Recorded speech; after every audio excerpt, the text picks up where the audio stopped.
This episode of Faith 180 deals with topics some listeners may find heavy, upsetting, or disturbing.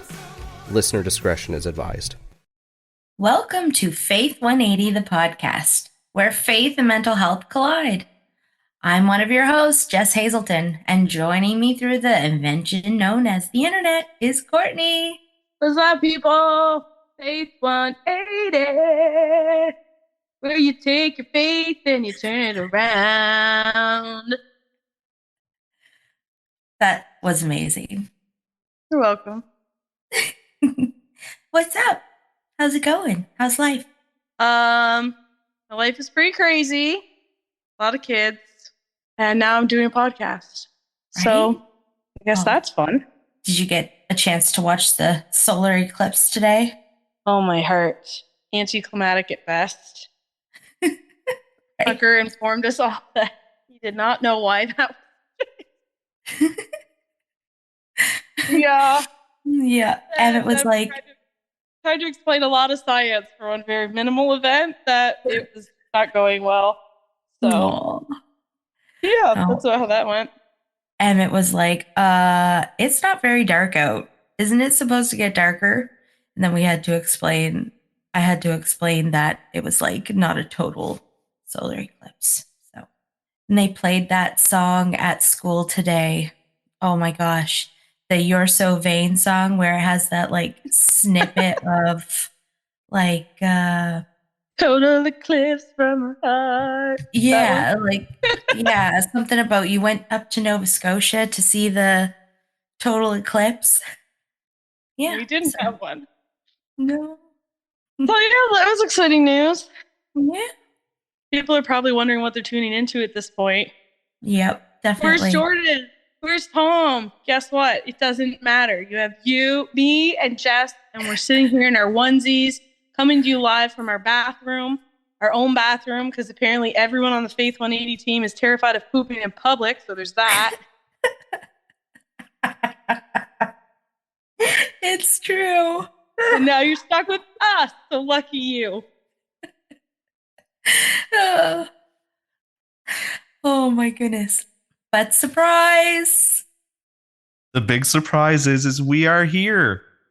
Thank you, guys, for inviting us on Faith 180. We are extremely honored to be here. I am speaking on behalf of Jordan right now, I am excited. This is my first podcast that I've been invited on. This is crazy. It's pretty wild. And we just found out that Tom and I have bathroom anxiety. We don't poo in public. So, yep, you really got what you bargained for with this episode, as the title is going to suggest when you watch it. This is just another episode of Faith 180. Nothing just a weird about episode. Nothing different, nothing whatever. Oh, man. But seriously, we are joined this evening by Jess and Courtney. Jess is my beautiful and amazing wife. Courtney is your sister. My sister. Not beautiful and amazing wife. Sister. No, she's luckily sleeping right now and not having to deal with this, whatever this is. Courtney completely sang the wrong song that Jess was referencing, but hey, great job with Total Eclipse of the Heart there, Courtney. I think that's a Cher song or something. I have no idea. I'm too young to know. No, it's not Cher. Hold on. It's certainly not the one that Jess was referencing. I know that. But she went with it, though. She went with it. Oh, yeah. Oh, I wouldn't know anyway. While Tom's looking that up, guy. I can see Tucker's face and the disappointment when he realized that was all he was going to get. Bonnie Tyler sang Total Eclipse of the Heart. What? Yep. That's a solar eclipse? Mom, that's what that was? He did it at school because first thing in the morning we're like, you need to go to school. There's a presentation. He's like, a presentation on what? A solar eclipse. And so then he followed Scott around and he's like, what's a solar eclipse and why do I have to learn about it? And he's just asking like 15 times before the bus comes. So he gets off the bus at 8 a.m. and demands from his teacher to explain what a solar eclipse is.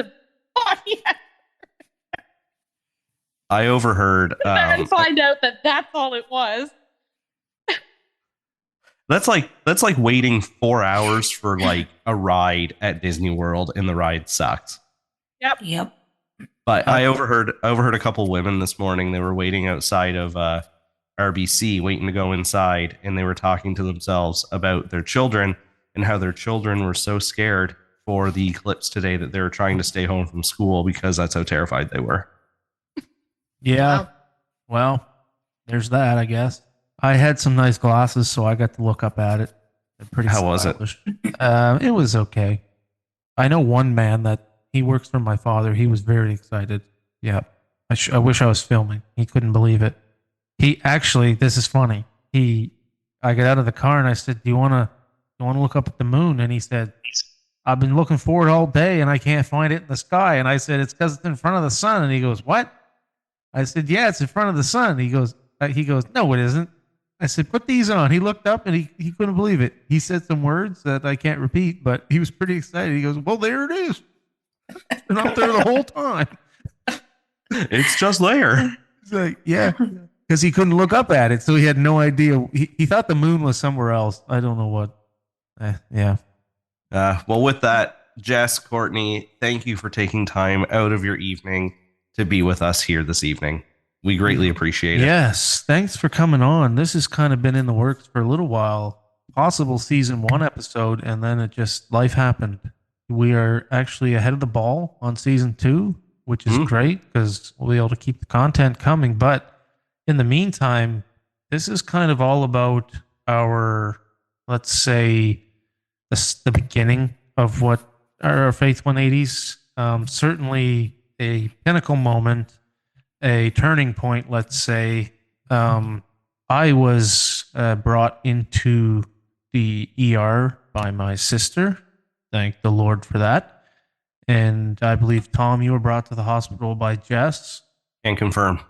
So we thought it would be a good idea for some reason to kind of relive those moments, because in the anxiety of it, I can certainly tell you there's things I don't remember that happened that Courtney remembers. And I think similarly, that happened. That was your experience, Tom. Mm-hmm. So I don't know where we start. It's just going to be more of a conversational episode. And we hope that if anything, anybody that's gone through this knows you're not alone, and anybody who might be needing mental health treatment might seek it out because of these conversations. Tom? Yeah, no, you hit it pretty much right on the head. Again, I don't know where to begin or how to even start this conversation. I got a feeling Courtney does. I feel like I feel like she would just come in at this point and be like, "Well, I'll tell you where we're starting." Let's do it, Courtney. I think I should say maybe a trigger warning for anyone who's going to overhear some of these conversations. They're harder ones to have. Mm-hmm. And as a footnote before we get into the thick of it, but second of all, mental health doesn't just affect an individual. Mental health affects the whole family unit. So even if you're listening and maybe you're not the person who's directly in the struggle, if you're the person who is helping the person in the struggle, it's also important to have a support group on your side and have somebody who's checking in with you to make sure that you're able to be doing the support role that you're doing. You need to be on here more often and hosting these heavy conversations. Be careful, Tom. Jordan, you're fired. I had a service hijacked from me on Sunday. The 11 o'clock service was taken by the pastor. I don't know if I want my podcast hijacked. But no, I certainly agree with that point. Yeah, no, nailed it. Broadly said, it certainly affects everybody. And people are going to probably ask this question. My wife, I believe, was she pregnant at the time, Courtney? No, not yet. But I think it's safe to say Kelsey during that time had never seen anybody in the state you were in, to the caliber you were in, to know what to do. And fortunate or unfortunate, I had. Yeah. So it's not to discount her, because she was certainly a part of it, was there supporting me the whole time. So don't think that that peace doesn't exist is very supporting. She's very supportive of me, reminding me daily and pushing me to stay on my medication, stuff like that. So while Courtney certainly was the catalyst for change, my wife was there beside me through all of it. So just don't want I to think discount that. it might be better phrasing just to say that I've personally lived it. So when you've personally lived it and you've come out the other side and you've gotten better and you see better, it's then easier to walk somebody through that and see the warning signs and help navigate some of that. Whereas I think in that moment, and Jess can probably attest to it too, if you've never been there, now you're watching somebody in the thick of it, you almost have to figure out how to help you too. It's like the airplane. You got to put on your oxygen mask before you can go help somebody else. Well, not only that, but I Agreed. mean, a lot of like Jessica had to support me in what I was going through, but she also had to support herself too, because a lot of me, my trigger to my mental breakdown was, let's be honest here, like all the skeletons had been drug out of my closet at that moment in time. And that was affecting her as well as me. And she had to navigate her own hurt and her own sadness while also trying to keep me safe at the same time. So And our toddler, who was 3 at the time. And so yeah, so she was in a very awkward, for lack of a better term, situation as well, because like I said, she was getting it from all sides. She was getting it from the hurt and the pain that I caused her, the hurt and the pain that I could cause myself, and just me just flying off the end. So Whereas I came into none of how I dealt with it with any of that. I felt more like an emergency service coordinator, for lack of better terms. And to be fair, had watched just the long-standing history of mental health with myself, with their family, with Jordan from afar for much longer, and knew how to navigate our Nova Scotia health system too.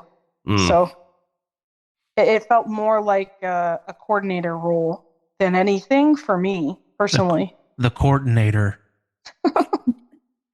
I can say the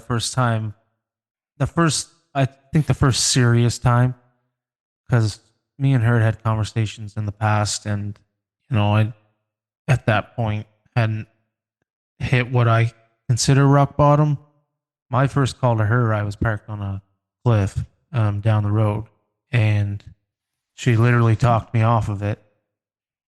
And that's the day I knew things were going to change. yeah, that's heavy. That is heavy. Thank the Lord. Thank the Lord. Yeah.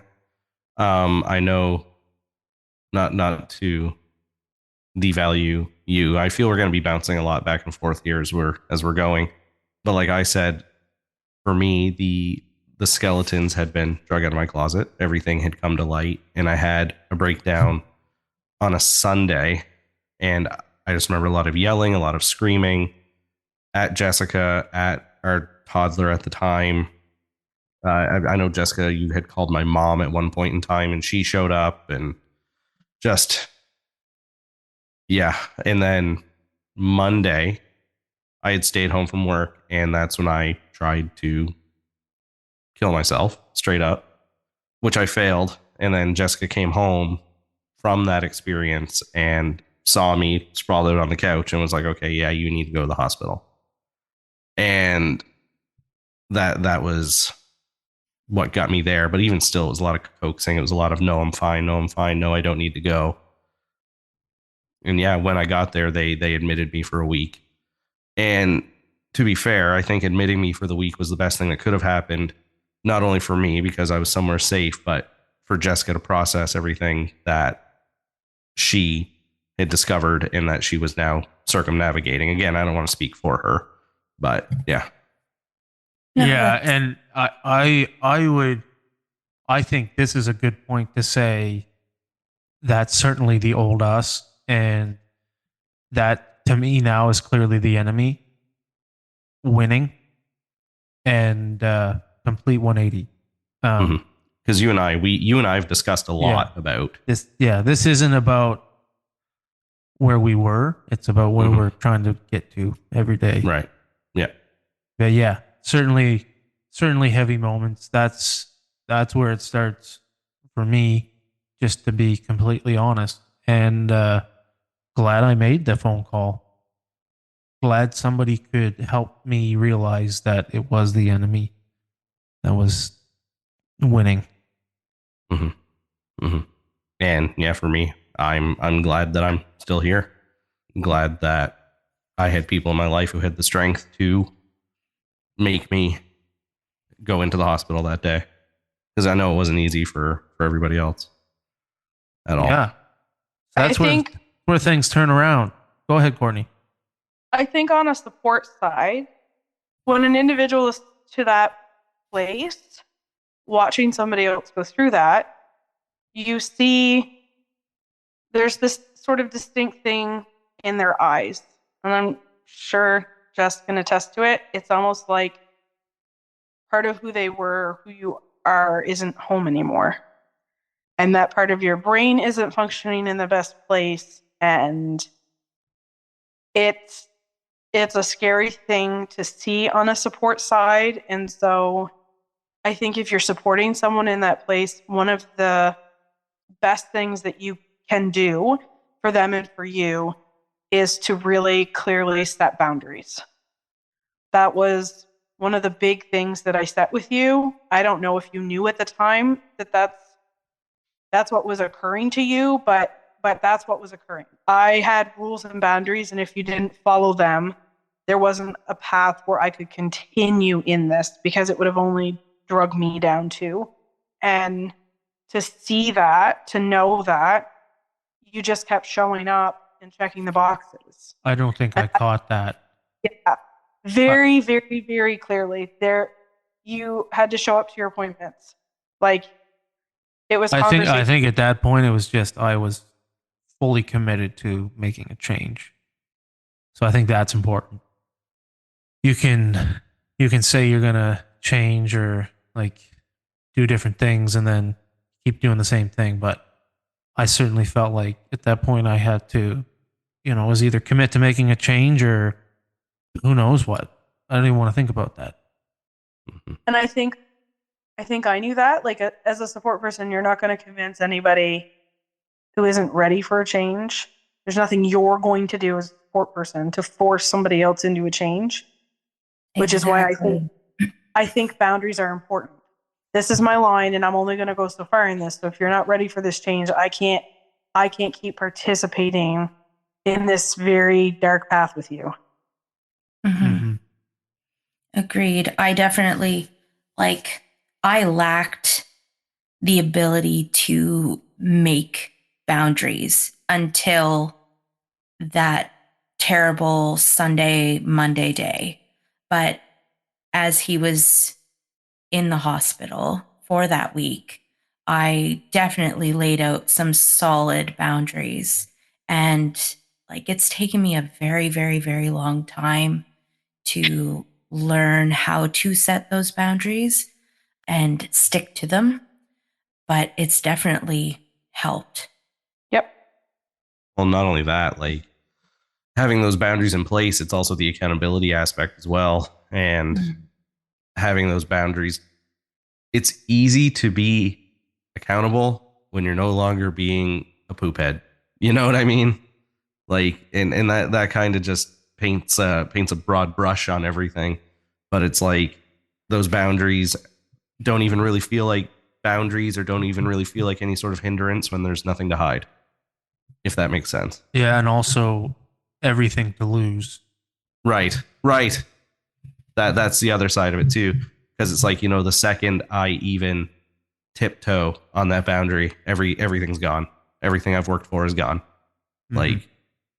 I don't know if Jordan in that moment and in that mind frame understood even the depth of his mental condition. I I remember sitting in the office with the doctor and having to articulate sentences for him because he couldn't talk. Yeah, this was the point I wanted to talk about. Because Like, I remember going through therapy and I'm still working on like articulation, being able to speak about how I feel emotionally. That's something I did not do for 15 years. I don't think I cried for 15 years. I felt no emotion. I could sit through a church service and felt nothing. So I certainly the doctor, I don't think I was coherent to how bad it actually was. And one of the things that came about was high functioning. So I was able to bury a lot of it. It wasn't surface level stuff that I don't think the average person would have picked up on. no, I think because I had a long-standing history of watching you do it from probably like 13 years up, I could see like he time and time again would run very chronic cyclic behavior that was negatively impacting his life on small scales and on large scales with a gamut of things. But he couldn't sit there and tell the doctor, like, yep, that's what I'm doing with my life. And it seemed like, I think in his head, he thought like the next move or the next gadget or the next, it was always the next would be what would fix what was currently wrong. The next. Yeah. I feel like you had that mentality a little bit. For me, it really started years prior. Nothing ever seemed to be fulfilling.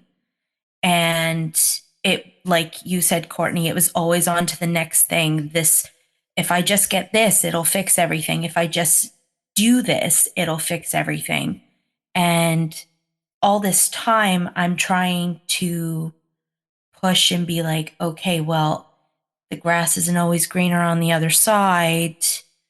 Let's look at it from all angles. Maybe we should talk to a therapist. Maybe you should talk to a therapist. That's like a difficult thing too, because I find our generation is very like sometimes anti-therapy. Like, I didn't want to talk to nobody. I can tell you that like right now. Like, I remember the day I said to Tom, I said, I really think that you should talk to a therapist. We could go together if you don't feel comfortable going by yourself. And he literally laughed at me and said that I was like crazy and he didn't need a therapist, that he was fine and he would just chat with his buddies about it. But it's one thing to chat with your buddies, and it's another to chat with a therapist. Yeah. It's also another thing to chat with your buddies with the intent of being accountable for your life too, right? Yes, that is true. So, I mean, yes, you are correct, but I mean, I like to think now I at least have a couple friends that I can call up and, definitely. Like it's a totally different thing. Yeah, chatting with your buddies about BSing about life is different than getting into the thick of it, walking and trudging through all the gunk of life, That's one of the things we're doing in our course too, is we're talking about spiritual counsel, accountability buddies, and the pyramid scheme. I now have one. He's a great friend of mine. And the pyramid scheme. Yeah. We gotta sell one more thing of makeup, and Tom gets a bonus for his Avon for this month. Yeah. But just going back to the whole therapy thing, it's our entire generation just has a problem as a whole, just looking in the mirror and realizing your own faults. Our generation is so quick to point the finger at anybody else. I don't know where it comes from, but even thinking back to like when we were kids, you broke a window, but it was never your fault. And that just goes to, as you grow up, a lot of people just can't look in the mirror and be accountable for their own stuff. And a lot of that, again, just boils down to the whole, I don't need therapy, because that means I actually have to look in the mirror and I actually have to admit where I'm at fault and where I am less than and where I need improvement, and just the whole self-improvement. And again, the self-reflection is just something that I feel our generation was just never wired for. Yeah. Denial Yeah. of accountability. Yeah. I also think like Yeah. when you're coming at it, somebody said this to me once about our generation. Like, I don't question why there is none of that, because they're not looking to Jesus to fill it. Mm. So if you're not looking to Jesus to fill the voids that are in your life, as that's your like natural bend or spiritual formation that you're trying, working out with him, then the next thing sounds like a really great idea to fix anything. Mm. Mm. Mm-hmm. Yeah. It was a gamut of things for Jordan, like a gamut of things. Watches, phones. He moved provinces 4 times. 4 times. Switched jobs. I don't know. How many would you say, Jordan? I don't think 10 would be a fair number. No, it's not that many. It was a lot in that time period. Yeah, Because I mean more than average. I wouldn't say it was 10. I would say honestly it was probably 5, but between all the moves, if you count between all the moves, yeah, probably 5. like a lot. Well, And it was all going to be. So then the doctor's like, okay, well, I just in don't a understand. 2 to 3 year span. So that's a lot. 5 is. Right. 2 That's to 3 weird. years. I think 4 moves, 5 jobs. Yeah, I was And- exhausted. Was that Because- also a self-destructive thing, or was that just you just weren't fulfilled? Yeah, I think that's what it was. Yeah. And this was something that I didn't grow up with. I developed from a series of blows to my head in hockey. Mhm. So I certainly didn't know how to navigate it. And if things just started to look, turn for the worst, or things weren't good financially, or whatever, my solution was just to move and assume that it would get better magically. But I also was the type that went to church thinking that God was going to reveal himself to me just for showing up. Ticking the box. Correct. Yeah. No, that's wild, and I find it funny. And it's not funny, haha. But it's kind of like, once you hit the wall, your first instinct, as well as mine, is to just burn down everything around you that's good, which I find funny. So. Yeah. I think it's because a lot of the things that are good require accountability. Mm. Yeah. Yeah, they're difficult. Require the accountability. Good friends are going to hold you accountable.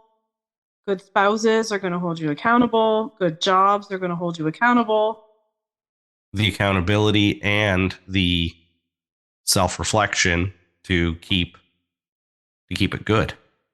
You know what I mean? And I'll say shout out to my job, because I talk spiritually with them all the time. What's that like? It's weird, but one of the things that they do, and this is kind of a sidebar, but it's really promising to talk about. We get 5 mental health hours, so that's with a counselor for free, and then beyond that, we can use our insurance. But one of the things they want to do is like get to know people interpersonally and what motivates people. And I've had conversations with the CEO of my company where he's reminded me that the enemy wants me to think I'm not as good as I can be. Mm-hmm. And that was powerful because he knows that that's one of my things, is being motivated, and being motivated through the spirit and defeating my enemies. So him and we have a VP. She's been great. She recently was on a call with Stephen Furtick, the Elevation Church pastor.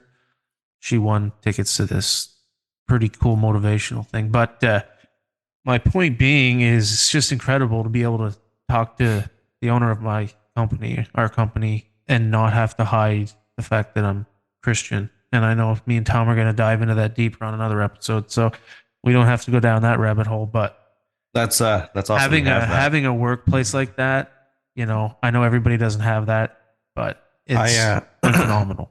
I'm jealous you have that. And if anybody I work with is listening, don't take offense to this, but I'm not going to talk to you unless I'm being paid to do so. Yeah, I mean, why not? Yeah, no, we don't have that at all at my job. And I have to be nice to people. Yeah. No. Because I need them to buy things from me. That's true. That's true. But no, yeah, that's awesome. And I'm happy that you have that. So that is fantastic. Yeah.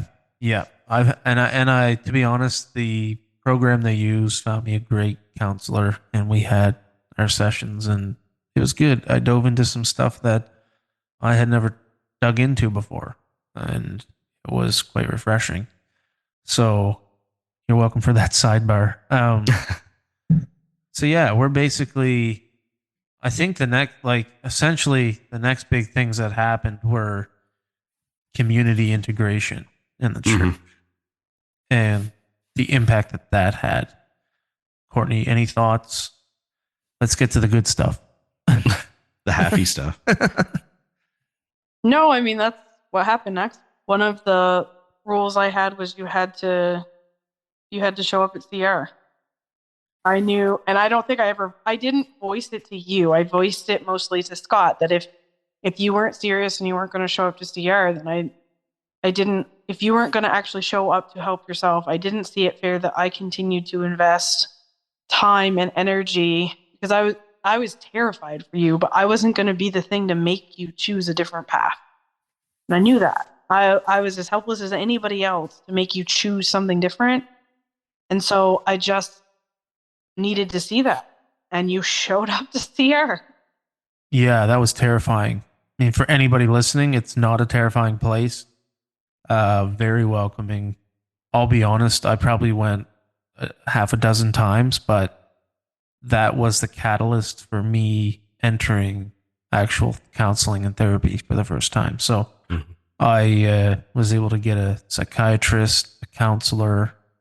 That was where I was kind of putting my energy, the extra energy I had after completely, rearranging my life. I put it into that. So I remember church. You had booked meetings with people at the church to talk to them. From that, you had to go to those meetings too. You might not remember. You had a lot of meetings you had to show up to that I was keeping track of.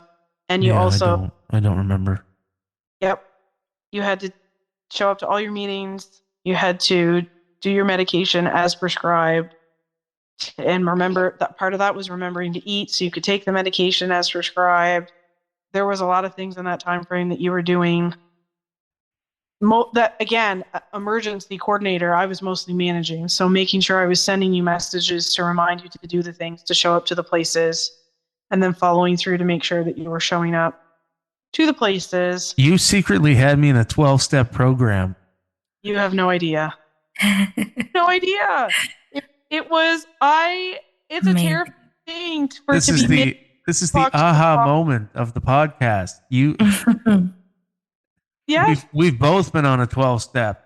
Yeah, I did. I knew that if you were serious, you were going to do Surprise. it. I knew that these were the things that would help you, because these are the things that help people. Yeah. It's so obvious now. I didn't remember any of this stuff. Yeah. And I will say, I'll be honest. I've said it from the beginning. CR, for me, which stands for Celebrate Recovery, for anybody who doesn't know, it's a place where you can go for hurts, habits, hang-ups, anything, the gamut of it. You don't have to have big things you're working through. You can literally show up there any night you want. Not a sponsor. We love them. No, they're amazing. I have always said, this has been my catchphrase for Celebrate Recovery. Celebrate Recovery is where you will find the most authentic version of church. Well, yeah, that's what it felt like. Broken People's Church. No, it's what church really should be. Yeah, because you knew everybody that made the conscious decision to be in that room walked 200 very long steps down the hall, opened the door, and said, I'm going to make a change. Mm-hmm. Celebrate recovery. Sounds like you were to cool me- with me leaving Celebrate Recovery because you were using it on me from a distance. Yes, I knew that you needed to see that God wasn't some dude in the sky waiting to wrap your knuckles. That God was somebody who met every single solitary person exactly how they were, where they were, and that redemption was for everybody. This is a theme this season. Dun, dun, dun. Yep. Just to interject here for a second, but the way you guys are talking about Celebrate Recovery and Courtney saying this is how church should be, Celebrate Recovery sounds just like normal church, except not everybody's pretending to have it all together to put up the front. Yeah. Yeah. Yeah. You know, the whole. I'll 100% say, like, I think our church would love for church to look like a Celebrate Recovery room on any given Sunday, but it's up to come in as participants thinking, well, Right. I have to look a certain way, act a certain way, sit a certain way. That's exactly what I'm saying. Yeah. Go sit in church. Whereas Celebrate Recovery, everybody walks in the door understanding this is where God meets me, and I want to be here regardless of what I am or who I am or what I've done today or this week or last week. Which is what Sunday should be. Exactly. Yeah. Huh. Wild. Friday is good because Sunday is coming. And I knew from our upbringing that Jordan needed to see that. He needed to see authentic church, authentic body, authentic community. I had to see real Jesus, not mythical, not the mystery God that was pointing his finger. Waving his finger saying, step out of line and I'll spank you. This is the fifth time we've said those words this season. Yeah. And I'm telling you, Celebrate Recovery has people in it who can testify to what Jesus will do. That's awesome. And that's awesome. Celebrate Recovery is not a resource that I ever took advantage of, but like Jordan, Jessica had the list of things that I had to do. You know, my list was very different though. Like it was. that's what I mean. You still had a list. I was drowning. Like Yes. I was nowhere near like emergency coordinator. No, because you were dealing with stuff too. I was dealing with everything that I had just found out, everything that I just experienced. So I was trying to keep my head above water, but also trying to set certain boundaries and figure out what I was going to do with my life. And whether that involved me or not. Exactly. Yeah. Like, I mean, it's a small town, so everybody knows, like, we put our marriage on hold for a bit and we needed to figure some things out. I needed to work through some stuff. And you're actually the one who convinced me to go to church. So backpedaling to that. I was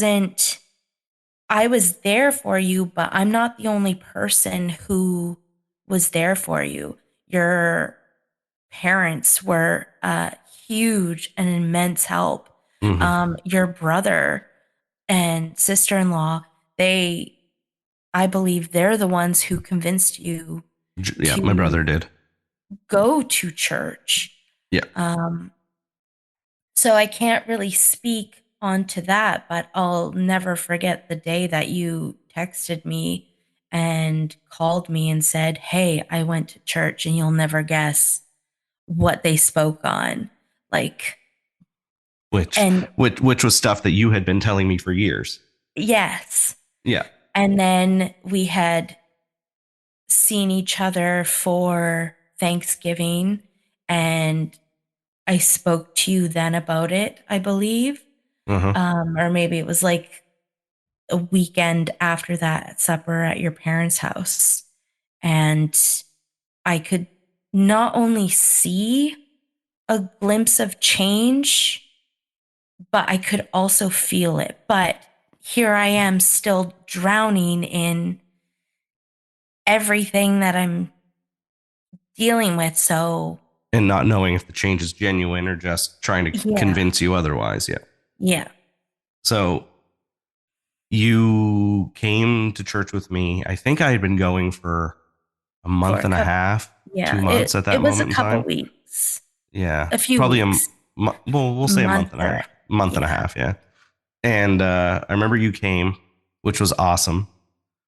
And I remember, old DH, Dave Hockley, going out of his way to talk to you every time you came in. And I'll never forget there was a day when AJ was preaching and he was talking at the end about, accepting God and what that means and all that. And I remember he actually said during the sermon, he's like, if you've just accepted God for the first time in your life, stand up. We want to pray for you. And I remember you standing up. And it was like, I remember seeing that and I was like, whoa, what is going on here? Like, so, and I remember Dave talking to you about that a lot as well. And I remember you and I navigating this whole church religion aspect and what that meant for you and I individually, as well as you and I as a couple, and how it could be used in coordination with therapy, both individual and marriage counseling, to build a new, different, but new foundation that we can build a relationship on. And we navigated that for a few months, and then which leads us to March of 2020, where you and I got baptized. And right after that, and I am sorry for saying this out loud, and to everybody else who had a real terrible time, I apologize, but COVID lockdowns are the best thing that ever happened to my relationship with you. Because we were, I don't want to say stuck together, because that wasn't the case. I wasn't stuck with you. But we had no choice but to examine. Yeah. We were given the time to That's it. just work through a lot of stuff. COVID lockdowns for you and I shouldn't talk on behalf of you, and I'm sorry for saying that, but COVID lockdowns for me was the best gift I was ever given, because I was able to look in that mirror.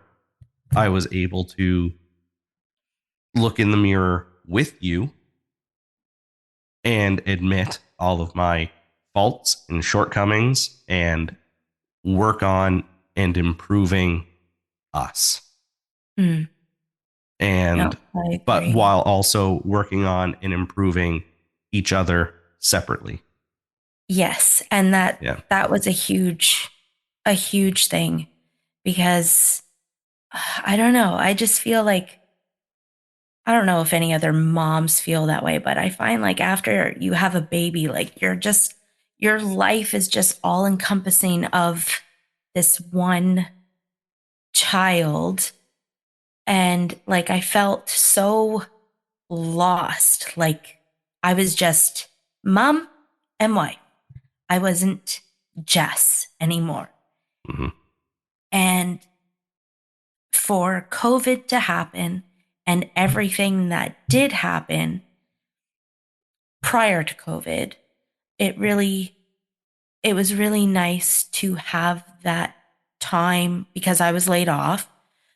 It was really nice to have that time home with you to work through everything for us and for me, and the things that I had to look in the mirror and face and own up to as well.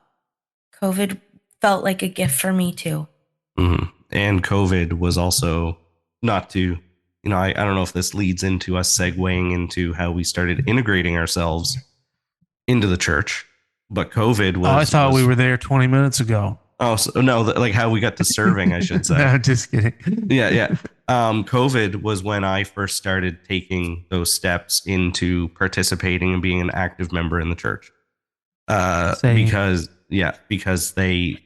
for me, it was working cameras for lockdown sermons. I forgot about those. Oh man, I was the cameraman for a year for those pre-recorded sermons.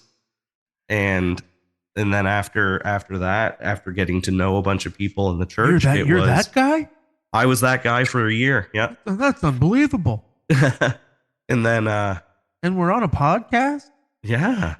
So then once everything opened back up, and from the people I had met from doing the camera, I started doing the live stream aspect. And then also some friends of ours were kind of like, you really should be doing something more. And that's how I got integrated with youth. And then being integrated with youth and talking at youth, that's how I got integrated into hosting. And yeah, it's just been the hostess with the mostest. The hostess with the mostest, which, by the way, preach. I am supposed to be hosting this Sunday, but Brett, other Brett, the one who is the leader of my other ministry, had the gall to book a meeting on the same day. So I'm not doing that anymore. But I will be hosting soon. I will not be present this week. I am flying to Newfoundland. Yeah. So, but yeah, that's how I got integrated with the church, and just given a little bit more responsibility and showing that I have the leadership qualities, and just being entrusted with more and more and more. And yeah, you're a star student, Tom. Man, they give me so many responsibilities in that church, and I am so okay with that. You get so many gold star stickers, it's not even funny. Gold star stickers, yeah. So I want to say something. Sure. Don't think that there's, show up to church, lean into God, he leans into you, and then there's some magical thing that happens, and then poof. Connecting the dots is you have to do all the things. Yep. And that includes Jesus. But you have to do all the things for yourself, because God is not interested in you doing all the things for the sake of doing all the things. Correct. Yeah. Hey everyone, this is Editor Justin, and thanks for listening to this episode of the podcast so far featuring Courtney and Jess. Since this is a 2-part episode, be sure to come back for part 2, where we'll continue the conversation. If you're enjoying the podcast, don't forget to subscribe, leave a rating or a review, or share it with a friend. Thanks again for listening, and we'll see you on the next one. Faith 180 is an independent podcast produced and hosted by Thomas Hazelton and Jordan Hamilton. Producer and editor Justin Goddard. Theme song Goodbye Ol' Me from the album First Things First, used with permission and performed by Consumed by Fire. Available on all streaming platforms. Visit consumedbyfire.com and follow the band on social media, linked in the description of this episode. Follow Faith 180 on Facebook or email us at faith180crew@gmail.com.